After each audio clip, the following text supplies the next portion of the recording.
Bueno, sean todos muy bienvenidos al taller del día de hoy. Vamos a hablar sobre los registros tributarios de empresa sujeta al régimen PROPYME general, el 14 de número 3, enfocado en revisar las declaraciones juradas que deben presentar los contribuyentes que están sujetos a este régimen, ¿cierto? Mi nombre es Pablo Jorquera, trabajo como consultor dentro de nuestra empresa en otras noches, así que sin más preámbulo, comencemos.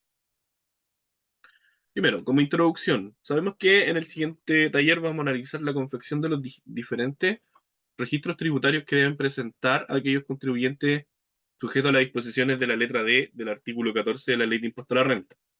Dentro de los aspectos a analizar se encuentra la determinación del resultado tributario a través de la base imponible, el cálculo del capital propio y el cálculo de la renta afecta a impuestos internos para posteriormente revisar la confección de el registro de rentas empresariales, que finalmente es lo que le va a entregar el cuerpo la información necesaria para poder generar el traspaso a la declaración jurada 1948. Eso va a ser lo principal que vamos a ver dentro de el taller del día de hoy. Como complemento a esta introducción, bueno, comentar que para aquellos contribuyentes sujetos a las disposiciones del régimen 14D número 3, como obligación tienen presentar la EJ 1948, pero también existen declaraciones juradas comunes, las declaraciones juradas que potencialmente podrían llegar a tener la obligación de presentar si es que se producen algunos movimientos dentro de el periodo comercial del 1 de enero de 2023 al 31 de diciembre. Por ejemplo, si la empresa recibió boletas de honorario, sabemos que va a tener que presentar la EJ 1879. Si la empresa tiene a personal contratado a la que se le paga una remuneración, va a tener que presentar la EJ 1887.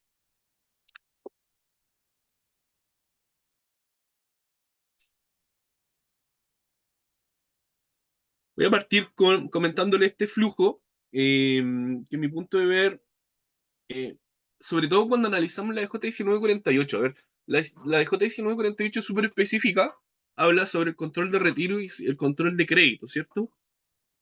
Retiro, dividendo o remesas distribuidos por los propietarios, además del control del crédito.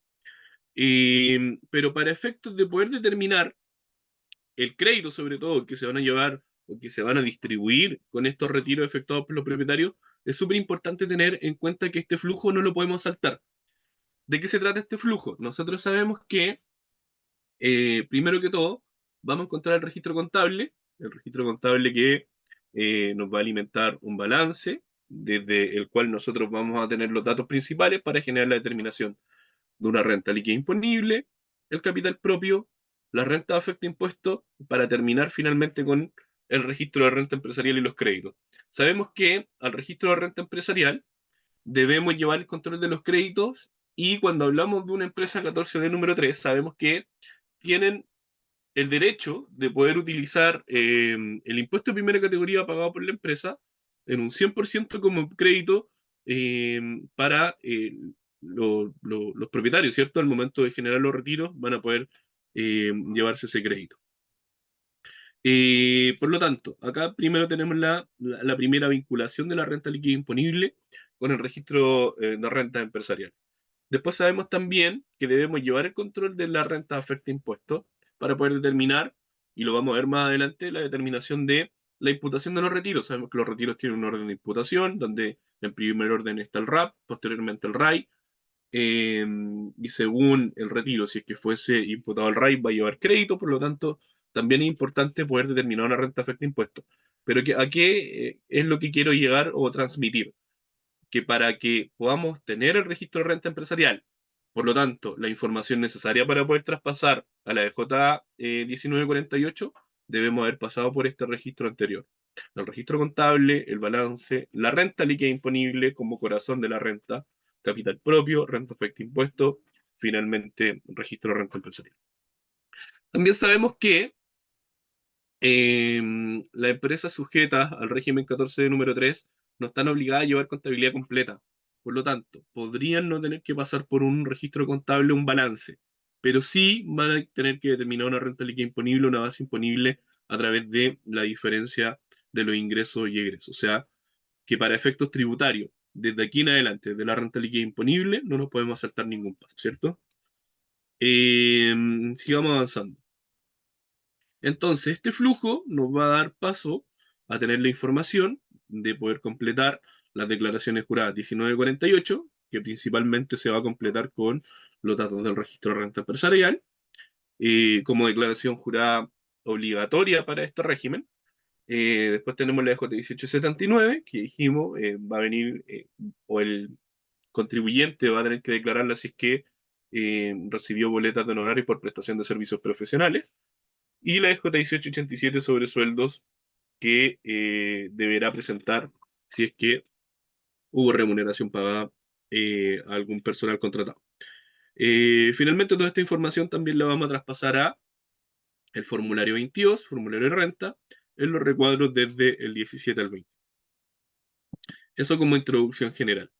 Entonces, pasemos a analizar cada uno de los registros tributarios que debemos completar para poder generar un registro de renta empresarial y finalmente la declaración jurada 1948. Primero que todo, vamos a tener que determinar una renta líquida imponible, que para efectos de 14 de 3 va a ser determinada en base percibida. ¿Qué quiere decir que sea esta base imponible en base percibida? Que se tomarán todos aquellos ingresos percibidos en el ejercicio y los gastos pagados en el mismo, por lo tanto, el resultado tributario será la diferencia de ingresos menos egresos. Así va a ser, independiente el método que se utilice para la determinación de la base imponible o la renta líquida imponible, el resultado siempre debe ser ingresos del periodo menos ingresos del periodo, y eso nos va a determinar la renta líquida imponible. No obstante, igualmente, si es que existe algún gasto que no es necesario para producir la renta, se debe realizar el ajuste correspondiente y sumarlo como un agregado a la determinación de la base imponible. ¿Ya? Entonces ahí hay que tener esas consideraciones. Ingresos tributarios menos egresos tributarios más ajustes por agregado. Posteriormente también va a estar el incentivo al ahorro, que lo vamos a ver más adelante. Entonces acá vemos un ejemplo donde primero encontramos un listado de ingresos. El listado de ingresos, lógicamente, que nos va a dar el total de ingresos, donde tenemos el ingreso percibido, el giro habitual generado por el propio contribuyente. También debemos llevar el control de los ingresos devengados en ejercicios anteriores, pero pagados en el ejercicio actual. Otros ingresos, ingresos por relación o con empresas relacionadas, etcétera. Todos los ingresos nosotros los vamos a tomar, todos los ingresos efectivamente pagados, y posteriormente vamos a llevar también el registro de los egresos generados por la empresa durante el año comercial, donde para efectos de determinación de base imponible siempre debemos tener muy en consideración que los valores que vamos a notar son valores tributarios, valores tributables. Eh, y ahí debemos separarnos un poco de el libro o caja financiero que nosotros conocemos como contadores, porque cuando nosotros hablamos de ese libro caja financiero, nosotros llevamos el total de ingresos menos el total de egresos y nos entrega un total de un flujo de caja, ¿cierto? Pero para efectos tributarios, nosotros no necesariamente vamos a tomar los montos totales, porque sabemos que para efectos de una empresa que factura afecto, o sea, que está afecta a IVA, al momento de recibir una factura de compra y al momento de cancelarla, va a pagar el total de la factura, ¿cierto? O sea, lo que va a ingresar, lo que va a salir de la caja o del disponible de la empresa, va a ser el total de la factura. Yo pago el total de la factura. Pero para efectos tributarios, como ingreso, lo que yo voy a anotar de esa factura va a ser el monto neto. No voy a tomar en consideración el IVA para efectos de determinación de base imponible. Lo mismo para los ingresos. Cuando yo emito una factura de venta, la factura de venta lógicamente va a estar afecta. El cliente me va a pagar el total de la factura, pero lo que yo voy a llevar para efectos de base imponible va a ser el neto de esa factura. Por eso hay que tener esa consideración al momento de determinar una base imponible. También hay otros puntos importantes como lo son el pago del formulario 29. En el pago del formulario 29 nosotros pagamos el IVA por pagar si es que el débito fue mayor al crédito.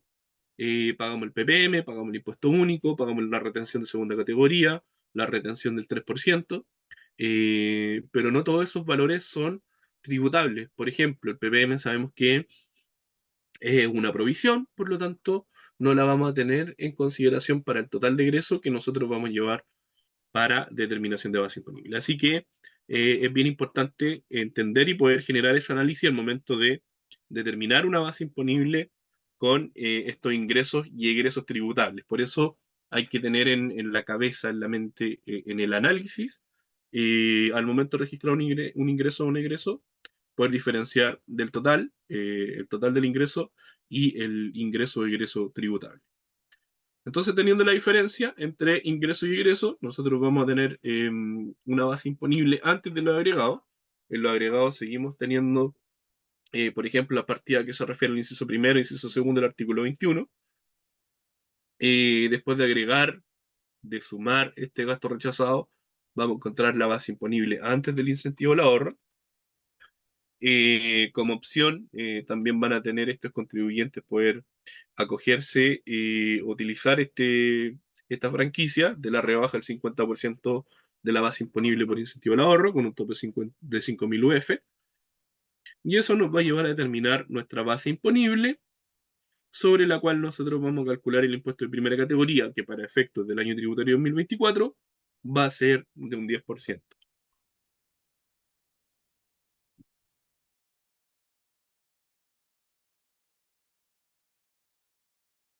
Bueno, recordar en el punto anterior que ese 10% que paga impuesto de primera categoría de la empresa, determinado a través de la base imponible, posteriormente se puede utilizar como crédito en un 100% sin obligación de restitución. O sea, eso quiere decir que el propietario, al momento de generar un retiro, va a poder llevarse ese crédito en un 100%. El incentivo al ahorro, tanto para contribuyentes acogido el 14A y el 14 de 3, se van a poder acoger a esta franquicia, que permite deducir un 50%, entonces el resultado tributario determinado, ya sea a través de renta líquida imponible en base vengada o base imponible base percibida. El tope es de 5.000 UF, por consecuencia, rebaja el impuesto de primera categoría que tendrá que pagar el contribuyente. Como requisito, tienen que podrán acceder a este beneficio, primero que todo, contribuyentes sujetos al régimen semi-integrado o el régimen general 14A, y los que se encuentran en el régimen general PROPYME el 14 número 3, y que el promedio anual de los ingresos de su giro no debe exceder las 100.000 UF en los últimos 3 años comerciales. El esquema de cálculo parte con la base imponible antes del incentivo al ahorro, o sea, ingresos menos egresos más agregado, menos los retiros del ejercicio a valor histórico, menos el gasto rechazado no afecta al artículo 21 pagado. Eso nos va a dar entonces la base imponible invertida en la empresa, y sobre esa base imponible vamos a generar esta deducción del 50% de la renta líquida imponible invertida en la empresa. Después pasamos al capital propio tributario. La definición incorporada por la ley 21.210 en el artículo 2, numeral 10, nos dice que por capital propio tributario vamos a entender que es el conjunto de bienes, derechos y obligaciones a valores tributarios que posee una empresa, y que dicho capital propio se terminará restando el total de activos que representa una inversión efectiva de la empresa, el pasivo exigible, ambos valores tributarios. Para la determinación del capital propio tributario deberán considerarse los activos y pasivos valorados conforme a lo señalado en el artículo 41 cuando corresponda aplicar dicha norma. Recordemos que cuando hablamos de el artículo 41 estamos hablando de normas de corrección monetaria, ¿ya? Sabemos que para efectos de el 14 de número 3 no corre los ajustes del artículo 41, lo vamos a ver su implicancia más adelante, pero es importante ese punto en particular. No obstante a la definición que leímos anteriormente, para la determinación del capital propio de empresa sujeta al 14 de número 3, existen reglas especiales, donde nosotros debemos determinar un capital propio tributario simplificado. El capital propio simplificado, como espíritu, busca encontrar las variaciones de patrimonio que existen durante un ejercicio en la empresa. En general, el capital propio tributario lo que busca es eso, ¿cierto? Entonces acá podemos ver que para efectos del capital propio simplificado, partidas que van a sumar, que van a aumentar el resultado de este cálculo, va a ser los aumentos, o sea, el capital aportado, Las bases imponibles positivas, si determino una base imponible positiva, un resultado tributario positivo, lo vamos a sumar dentro del capital propio tributario, eh, asumiendo que esa base imponible, ese resultado tributario aumenta nuestro patrimonio. Las rentas percibidas por participaciones también aumentan el patrimonio. Y vamos a restar las disminuciones de capital, las bases imponibles negativas, o sea, si hubo una pérdida tributaria la vamos a restar dentro del capital propio simplificado, rebaja nuestro patrimonio, los retiros y distribuciones, y las partidas del inciso segundo del artículo 21 que se encuentren pagadas.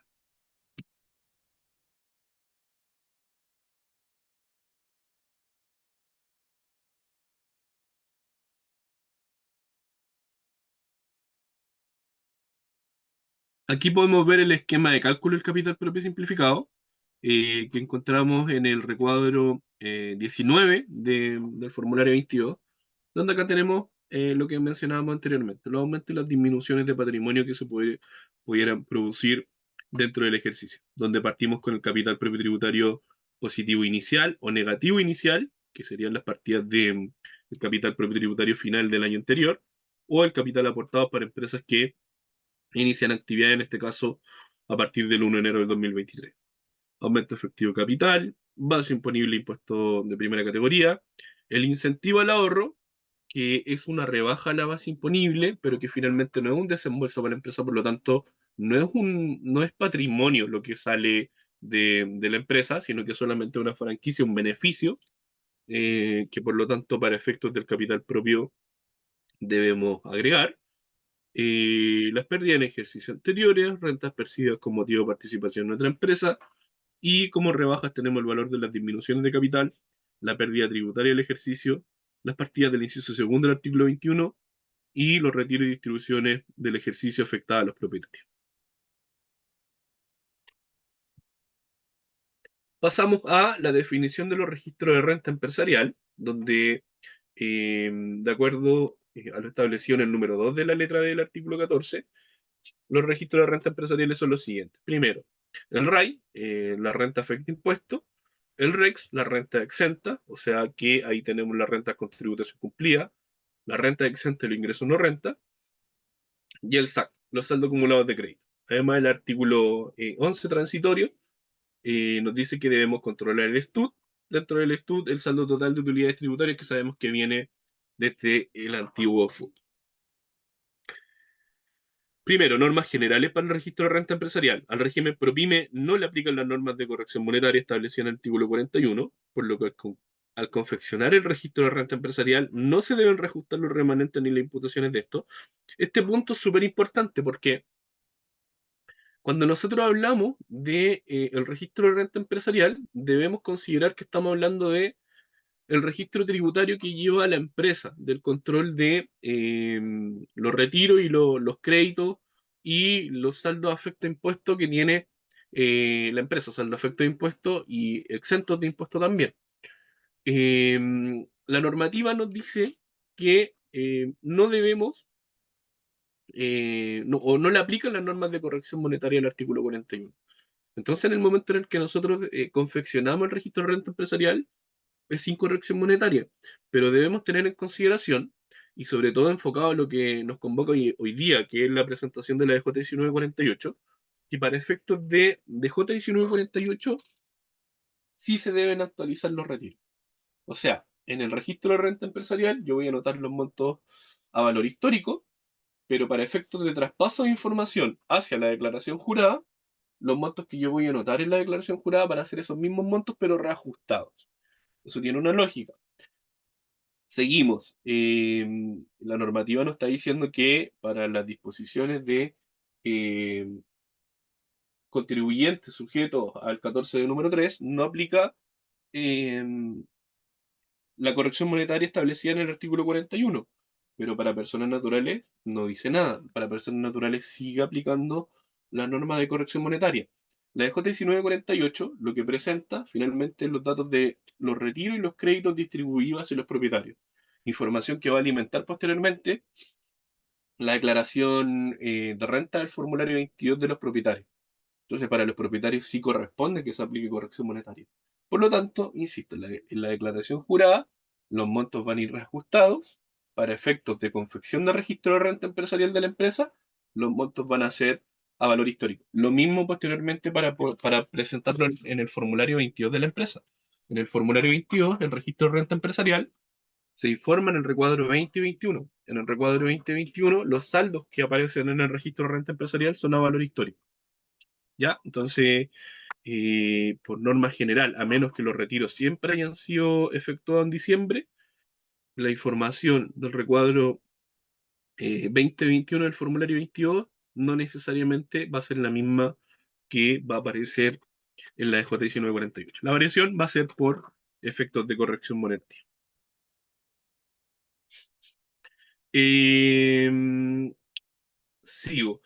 Voy a detenerme un segundo porque tengo a una persona que me dice que se escucha entrecortado. Quiero consultarle a los otros participantes, al resto de participantes, si también tienen el problema que se escucha entrecortado.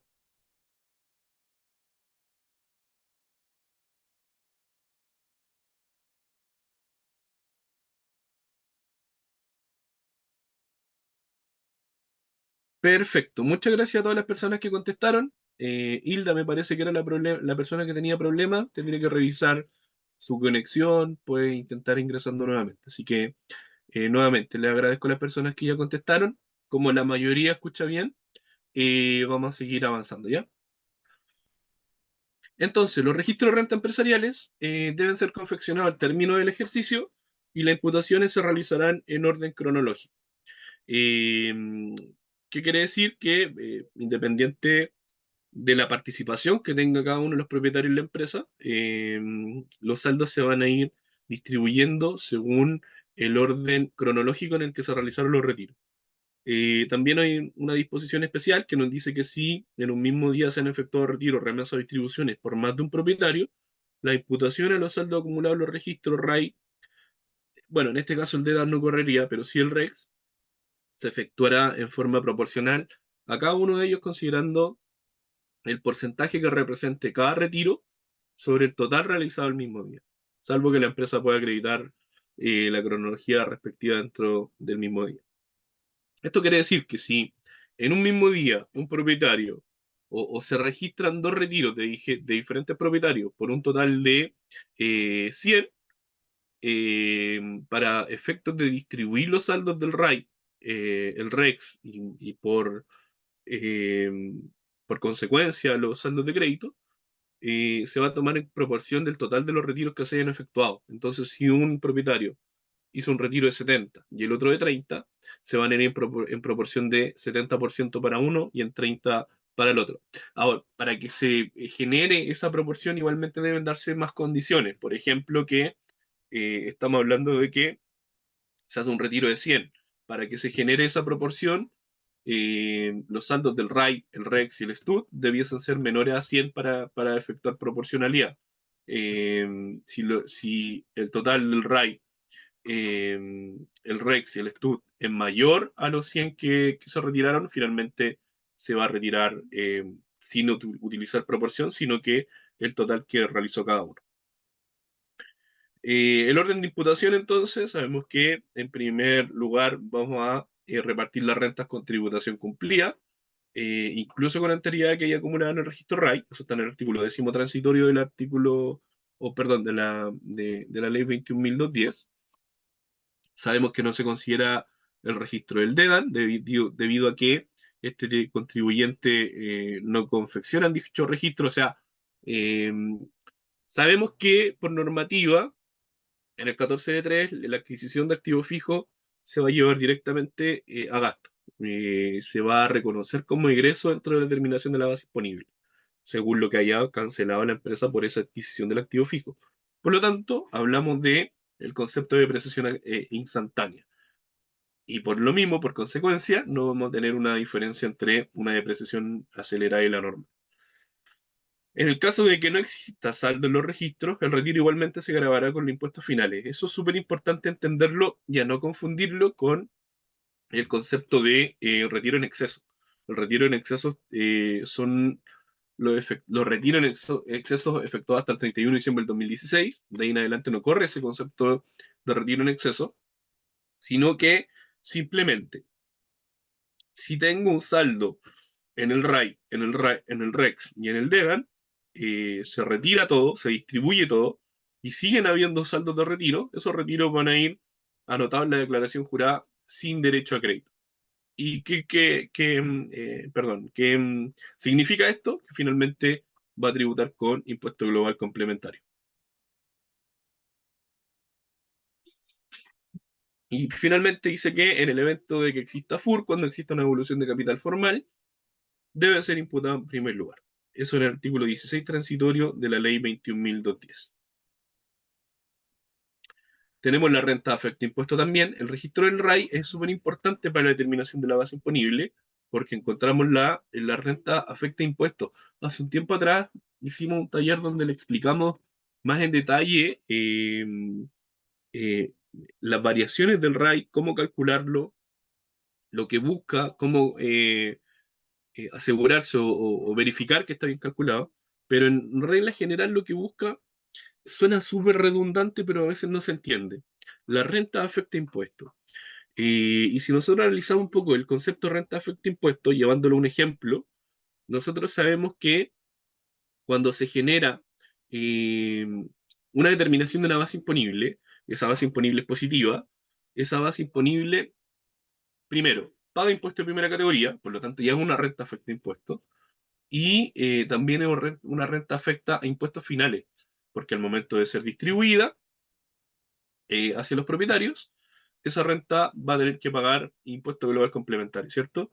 Entonces, si nosotros lo analizamos de este punto de vista, lo que a la larga busca la determinación del RAI es poder ver esas variaciones positivas dentro del patrimonio y que se van a grabar con impuestos finales. ¿Ya? Es una pequeña definición que les quería entregar. En el registro REX tenemos en primer punto, en primer consideración, la renta con tributación cumplida. Posteriormente tenemos el REX, o sea, la renta exenta, y finalmente los ingresos no renta. El registro REX está compuesto por estas columnas, donde está primero el RAP, después está la renta grabada con el ISFUT, otra renta exenta, etc. Es importante también que conozcamos este detalle. Finalmente, en el registro de renta empresarial tenemos el registro SAC, donde vamos a llevar el control del remanente del ejercicio anterior, el impuesto de primera categoría de la renta líquida imponible generado por la empresa, el impuesto de primera categoría por retiro de dividendos percibidos, el impuesto pagado en el exterior, el impuesto de primera categoría proveniente de reorganizaciones. Al registro SAC se debe rebajar el crédito que se ha asignado a los retiros, remesas o distribuciones del ejercicio. Punto importante, esta información la vamos a traspasar a la EJ 1948 y las partidas del inciso segundo del artículo 21 y aquellas del inciso primero que no sean afectadas con la tasa del 40. Y quiero seguir avanzando. Acá podemos ver cuál es el control del registro SAC que debemos llevar, donde tenemos con crédito por impuesto de primera categoría, no sujeto a restitución, acumulados hasta el 2019 y acumulados desde el 2020. Recordemos que desde el 2020 entra en vigencia la ley 21.210, que introduce los regímenes 14 de número 3, en este caso, que es el que estamos analizando. Y dentro de los sujetos a restitución sabemos que van a estar aquellos contribuyentes acogidos al régimen 14A. Después están los acumulados hasta el 2016, que ahí sabemos que son saldos de créditos que vienen desde el antiguo FUT.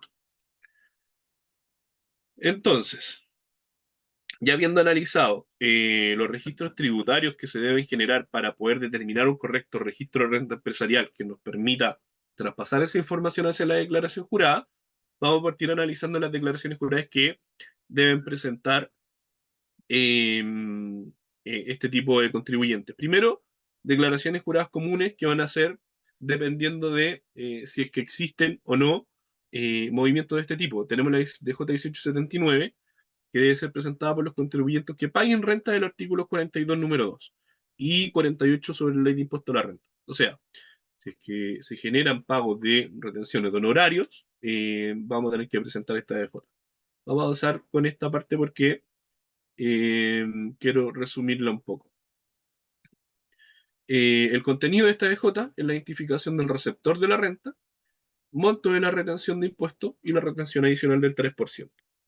¿Ya? Los certificados que tienen relacionado el certificado número 1 sobre honorario, el número 2, certificado número 2 sobre honorario de participación y asignación a directores, y el número 48 sobre la renta del artículo 42, número 2, por servicios prestados en Isla de Paz.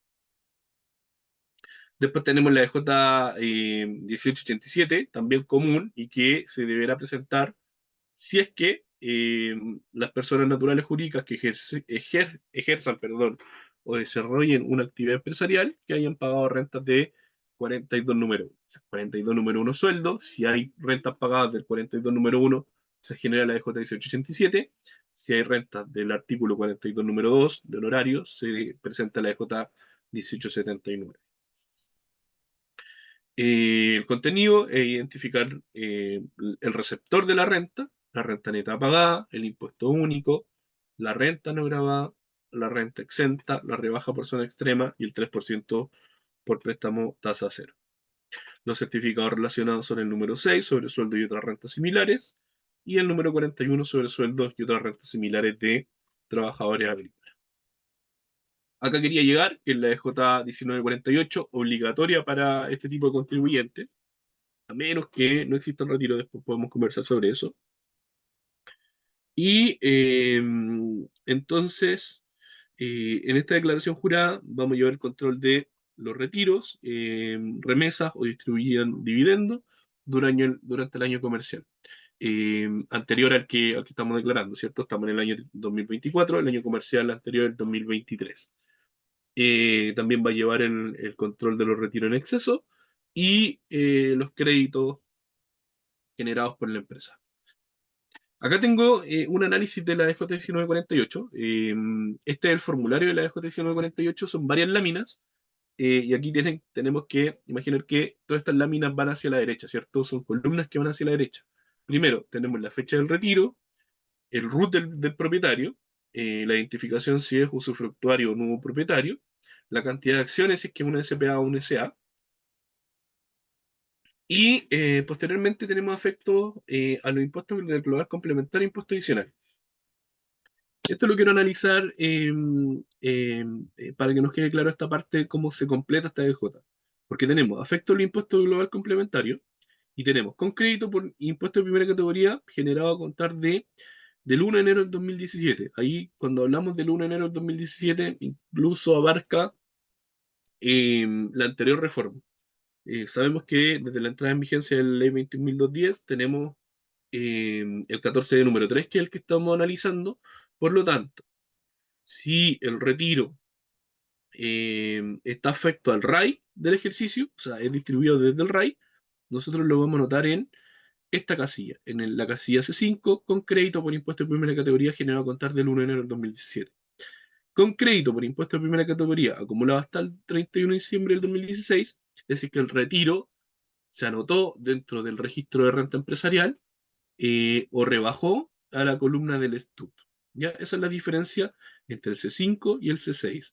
Después tenemos con derecho a crédito por impuesto de primera categoría voluntario, que es un tema súper extenso que podría dar para una presentación, y sin derecho a crédito. Cuando sin derecho a crédito, cuando se generó un retiro, cuando el saldo de el RAI ya se agotó, no tenemos renta afecto impuesto, no tenemos TUT, no hay impuesto de primera categoría voluntario, entonces el retiro se va a anotar, no se va a anotar en el registro de renta empresarial, pero sí se va a anotar en la declaración jurada como un retiro sin derecho a crédito. Va a estar afecto al global complementario, pero no va a tener ningún crédito disponible. Después tenemos las columnas del REX, donde tenemos las rentas provenientes del RAP, otras rentas percibidas sin prioridad en su orden de imputación, está el ISFUT, está la renta exenta, etc. Aquí vamos a llevar el control entonces de cada una de las columnas del REX, a las que se podrían haber generado las anotaciones de la distribución de los retiros. Posteriormente tenemos las columnas del crédito, donde tenemos dentro de la acumulada a contar del 1 de enero del 2017, la asociada a renta afecta, no sujeta a restitución, generada hasta el 31 de diciembre del 2019, no sujeto a restitución, generado a contar del 1 de enero del 2020. Y para que entendamos bien este escenario, cuando una empresa 14 de número 3 determina una base imponible positiva, también se genera el pago de impuesto de primera categoría. Ese pago de impuesto de primera categoría se genera o se traspasa como crédito hacia el registro de renta empresarial, y en el momento en el que haya un retiro imputado al RAI del ejercicio, o sea que esté afecta impuesto, se va a anotar acá, en la renta afecta, no sujeta a restitución, con derecho a evolución. Si el crédito proviene, insisto, desde un, puesto un crédito asociado al impuesto de primera categoría pagado por la empresa, va a ir acá, en el C20. Eso es lo importante para este régimen. 14A va a estar en sujeto a restitución con derecho a evolución. Y si, quiero avanzar, si el retiro hubiese sido asignado al STUT, o sea, al antiguo FUT, que también vienen con crédito asociado, van a venir o se va a anotar en lo acumulado hasta el 31 de diciembre del 2016 por regla general, asociado a renta afecta, y ahí hay que determinar la naturaleza si es que con derecho a evolución o sin derecho a evolución. Esos son los puntos más importantes en esta declaración jurada 1948. Insisto, debemos pasar por toda la presentación, por la generación de la base imponible, capital propio, RAI, principalmente el registro de renta empresarial, porque el registro de renta empresarial es el que nos entrega el cuerpo a esta declaración jurada en particular. Ahora, ¿de qué forma lo vamos a trabajar en nuestro sistema? Les voy a presentar entonces por acá.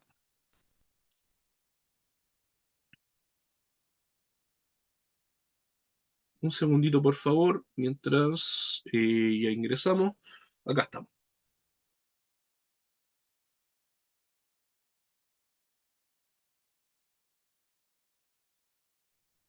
Quise explicar el ciclo completo de registros tributarios necesarios para poder determinar la DJ 1948, porque es súper importante entender ese flujo, pero también es importante entender cómo funciona ese flujo dentro de nuestro software, sobre todo para personas que ya son usuarios de nuestro sistema. Primero que todo, la información contable la vamos a encontrar en el menú comprobante, en la opción visualización de comprobantes. Aquí vamos a ver que van a estar la contabilidad común de la empresa, o sea, el registro de los traspasos, ingresos, egresos efectuados por la empresa. Al momento de registrar un ingreso o un egreso, se va a poder clasificar de inmediato con la partida tributaria, o sea, con la partida que va a alimentar la renta líquida imponible. ¿Dónde se va a poder revisar esa información que se ha clasificado? En la opción 14 PYME, vamos al registro PYME y primero que todo vamos a encontrar el registro de ingreso y egreso.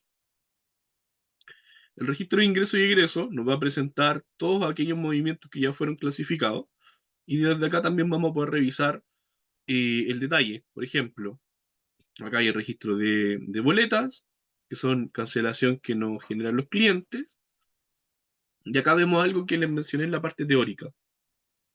Tenemos un monto neto de 100, un monto IVA de 19.000, por lo tanto el total por el concepto boleta fue 119. El monto percibido, en este caso, que es porque los clientes nos cancelan, es 119.000, pero el monto tributable, el monto que vamos a llevar para el efecto de determinación de la base imponible, va a ser los 100.000 del monto neto. Entonces acá tenemos la opción de la clasificación del ítem de la RLI, que en este caso está clasificado como ingresos percibidos. En la clasificación de los ítems de la RLI tenemos un listado bastante completo, que es bien similar a lo que se presenta en el recuadro 17 del formulario 22, que tenemos ingresos percibidos, ingresos del giro devengado en ejercicio anterior y percibido en el actual, rentas de fuente extranjera. En los ingresos tenemos existencia, insumos y servicios del negocio pagados, es decir, existencia, insumos y servicios del negocio adeudados en el ejercicio anterior, pero pagados en el ejercicio actual. remuneraciones, honorarios, arriendos, activo fijo, etcétera. Acá entonces van a ver que en el momento de registrar un egreso, van a poder generar esta clasificación en este recuadro que la finalidad es que podamos ir al módulo tributario y que a partir de ese registro contable podamos ir alimentando de inmediato el registro tributario de la base imponible. Entonces, vamos a la base imponible.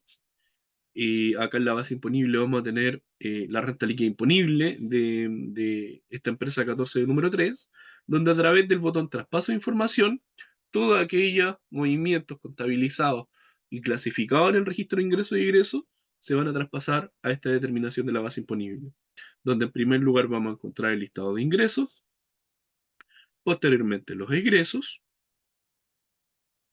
luego de los egresos las partidas que representan un gasto rechazado, donde vamos a determinar la base imponible ante el incentivo al ahorro, nos vamos a poder acoger o no al incentivo al ahorro y generar el cálculo y determinar nuestra base imponible afecta impuesto de primera categoría y el correspondiente impuesto de primera categoría generado por la empresa.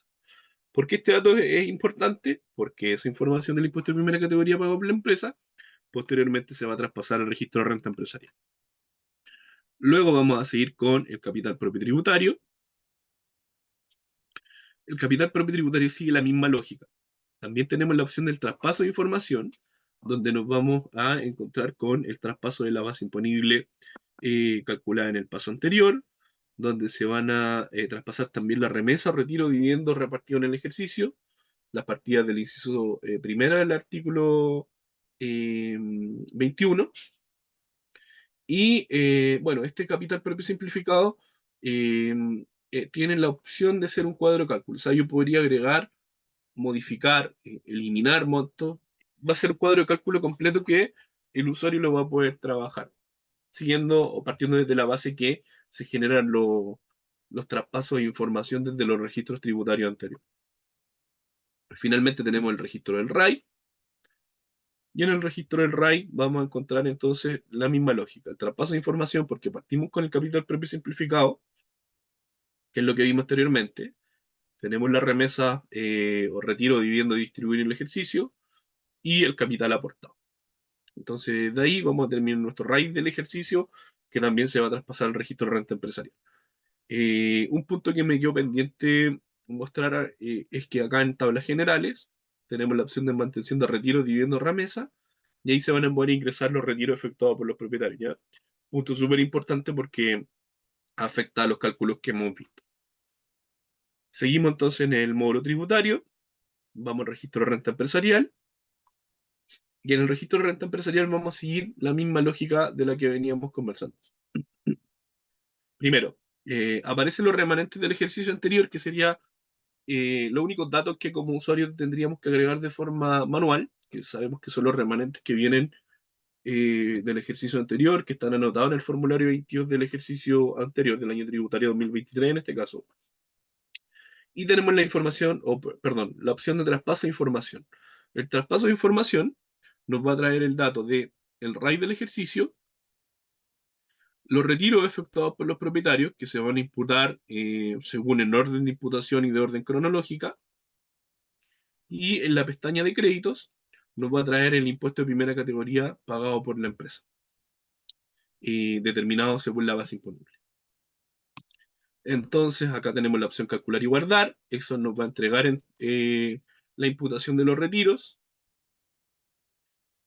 en la pestaña, o sea, en la columna que corresponda. En este caso, por ejemplo, tenemos la imputación al RAP, al RAI y tenemos la imputación del crédito.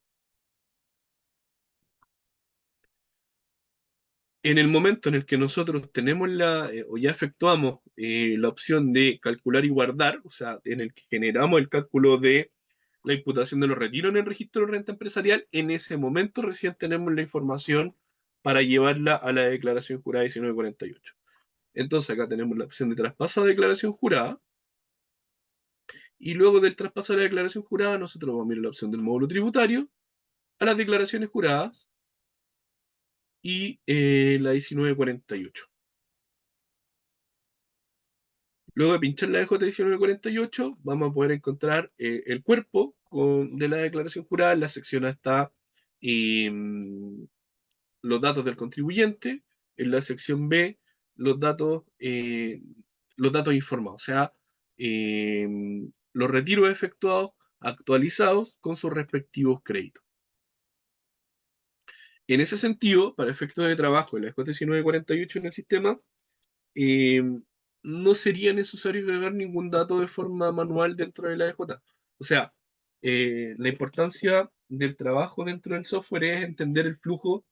Quiero ser majadero con ese punto que les comentaba anteriormente, de poder determinar la base imponible, determinar el capital propio, determinar el RAI, generar el traspaso al registro de renta empresarial, y desde el registro de renta empresarial vamos a tener la información para la EJ.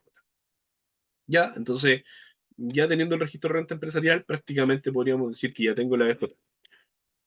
Entonces, luego de revisar la información que aparezca acá, vamos a ir a la opción generar DJ y vamos a poder generar una original, una rectificatoria o una anulatoria. El folio del sistema lo va a dar de forma automática. Y con la opción generar, posteriormente vamos a tener la opción de poder descargar un archivo que está en formato zip, un archivo comprimido, y ese archivo comprimido será el que ustedes van a poder cargar posteriormente en la página de Servicio de Impuesto Interno. Cuando ustedes le dan a la opción declarar a la DJ 1948, Servicio de Impuesto Interno consulta, pregunta por qué medio se va a generar la declaración, se debe seleccionar casa de software y cargar el archivo que nosotros le entregamos. Y con eso va a estar lista la presentación de la declaración jurada en este caso.